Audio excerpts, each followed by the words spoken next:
கேட்கலன்னா யாரும் இந்த கட்சியில இருக்க முடியாது. எனக்கு ஒரு அலுவலகம் நான் வச்சிருக்கிறேன், அவ்வளவுதான். வேற என்ன சொல்ல முடியும்?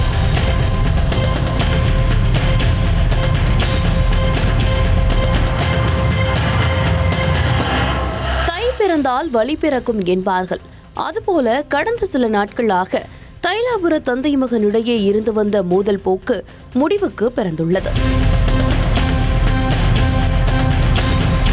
ஒவ்வொரு வருடமும் அன்புமணி தன்னுடைய மகன், மகள், மருமகன், பேர பிள்ளைகள் என குடும்பத்தோடு தைலாபுர தோட்டத்திற்கு சென்று பொங்கலை கொண்டாடுவது வழக்கம். குறிப்பாக மாட்டுப் பொங்கல் அன்று தைலாபுரம் தோட்டத்தில் உள்ள மாடுகளுக்கு சிறப்பு பூஜைகள் நடைபெறும். இந்த பூஜைகளை சௌமியா அன்புமணியே முன்னின்று செய்வார்.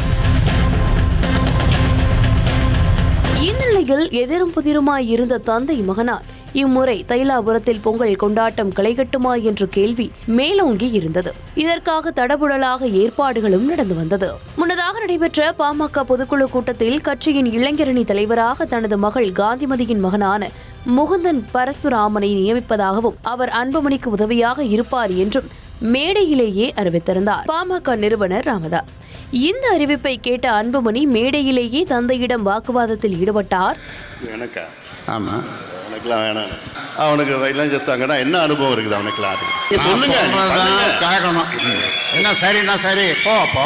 சென்னையில பனையூர்ல கேட்கலன்னா யாரும் இந்த கட்சியில இருக்க முடியாது.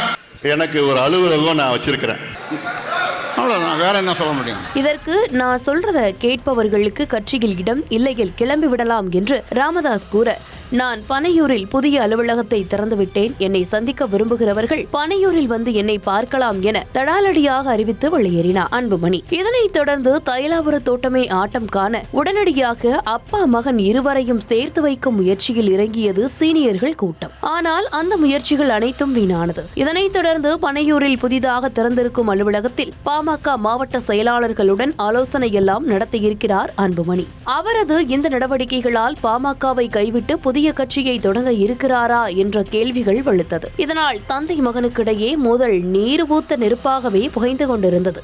அதன் வெளிப்பாடாகவே இந்த முறை பொங்கலை கொண்டாட தைலாபுரம் வரப்போவதில்லை என ஆரம்பத்தில் அன்புமணி முரண்டு பிடித்ததாக கூறப்பட்டது. ஆனால் உறவினர்கள் அனைவரும் கேட்டுக்கொண்டதால் தந்தையுடன் இணைந்தே இந்த பொங்கலை அன்புமணி கொண்டாடியுள்ளார்.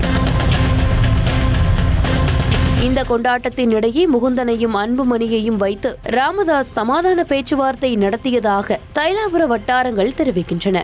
இந்த நிலையில் முகுந்தன் குறித்த அறிவிப்பை ராமதாஸ் திரும்ப பெறுவாரா அல்லது தந்தையின் பேச்சுக்கு இணங்கி அன்புமணி பாமகவை வழிநடத்துகிறாரா என்பதை பொறுத்திருந்து பார்க்கலாம்.